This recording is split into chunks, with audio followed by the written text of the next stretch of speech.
રાજ્યના પોલીસ વડાએ આપેલી સૂચનાના આધારે ભરૂચ જિલ્લાની વિવિધ સરકારી કચેરીઓ પર પોલીસ કર્મચારીઓ તૈનાત કરવામાં આવ્યા હતા અને ટ્રાફિકના નિયમોનું પાલન કરાવવામાં આવ્યું હતું। ગુજરાત હાઈકોર્ટ દ્વારા સરકારને ટ્રાફિક નિયમોને લઈને અવારનવાર ટકોર કરવામાં આવતી હતી, પરંતુ ટ્રાફિક નિયમોનું પૂર્ણ પાલન થતું નથી। સરકારી કર્મચારીઓએ ટ્રાફિક નિયમોનું પાલન કરીને સામાન્ય નાગરિકો માટે રોલ મોડલ તરીકેની ભૂમિકા ભજવે છે કે નહીં તે સુનિશ્ચિત કરવા માટે રાજ્યના પોલીસ વડા વિકાસ સહાયે આજથી તમામ સરકારી કચેરીઓમાં ખાસ ટ્રાફિક ડ્રાઈવ શરૂ કરવા સૂચના આપી હતી, જે અંતર્ગત ભરૂચ પોલીસ એક્શનમાં આવી હતી। ભરૂચ પોલીસ દ્વારા આજરોજ જિલ્લાની વિવિધ સરકારી કચેરીઓ પર પોલીસ કર્મીઓ તૈનાત કરવામાં આવ્યા હતા અને ચેકિંગ શરૂ કરવામાં આવ્યું હતું।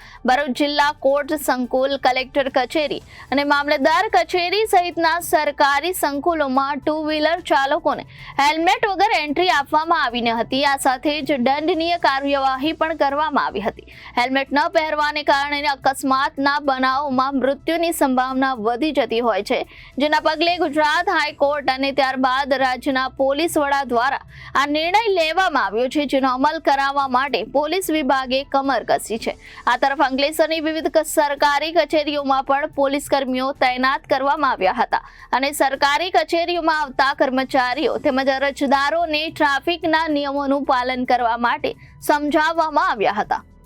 ગુજરાત રાજ્યના રિસ્પેક્ટેડ ડીજીપી સાહેબશ્રીએ સમગ્ર પોલીસ ડિપાર્ટમેન્ટમાં હેલ્મેટ પહેર્યા વગરના જે લોકો ડ્રાઈવ કરે છે એમાં ખાસ કરીને સરકારી કર્મચારીઓ તેના માટે એક દંડ ફટકારવા માટેની અને કાર્યવાહી કરવા માટેની એક સૂચના કરેલી છે, જેના રૂપે આજે ભરૂચ જિલ્લાના માનનીય એસપી સાહેબ શ્રી મયુર ચાવડા સાહેબની સૂચનાથી તમામ સરકારી કચેરીઓ પર પોલીસ લાગેલી છે અને જે લોકો ઓફિસમાં આવી રહ્યા છે સરકારી કર્મચારીઓ જેમણે હેલ્મેટ નથી પહેરી તેમને અમે દંડ ફટકારીએ છીએ। ઘણા બધા સરકારી કર્મચારીઓ આ મેસેજ જોઈ અને હેલ્મેટ પહેરી છે અને ઘણા બધા જેને નથી પહેરી એમને અમે લોકોએ દંડ ફટકાર્યો છે અને એ લોકોએ અમને આજથી પ્રોમિસ આપી છે કે તેઓ રેગ્યુલર હેલ્મેટ પહેરશે। હેલ્મેટ પહેરીને ટુ વ્હીલર ડ્રાઈવ કરવાથી મોટે ભાગે તમારી હેડ ઇન્જરીથી, હેવી ઇન્જરીથી અને ડેથ રેશિયોથી બચી શકાય છે, એટલે ખૂબ સારી એક શરૂઆત છે અને તમામ ભરૂચની જનતા એને ફોલો કરશે તેવી અમે આશા રાખીએ છીએ। જય Hind. Bureau report, Janadesh news, Bharuch.